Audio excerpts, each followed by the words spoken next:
suggest that we move you into there Okay. while we sort this out. Yeah. So the studio flooded. On a Saturday evening in mid-March, just as I was prepping my gear to go out and shoot a gig, I received a call from one of the ladies that runs our building to tell me that there was water pouring in through the roof. As soon as I arrived, I realised that the water had made its ingress right on top of the shoals where we store all of our gear.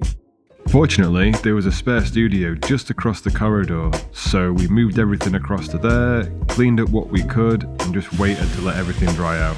After leaving the heating on full blast for 24 hours, I returned the next day to start sorting through our stuff.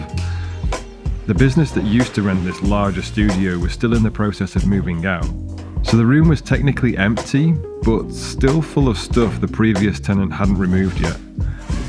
I knew this would be our home for some time while the building owners figured out what was wrong with the roof, so I set about clearing it up and making it into a functioning workspace for us. Also, now that all our gear had dried out, I went through every piece of equipment and tested it. Miraculously, everything survived. Some of the boxes and containers were well beyond recovery, but all of the electronics themselves somehow came through unscathed. We later found out that the culprit had been a single crisp packet. Our studio is just one room in a large event space, and the main guttering for the building runs directly over our studio. The downpipe had been blocked by a crisp packet, which meant that the water had nowhere to go and overflowed, ending up in the roof cavity above our ceiling.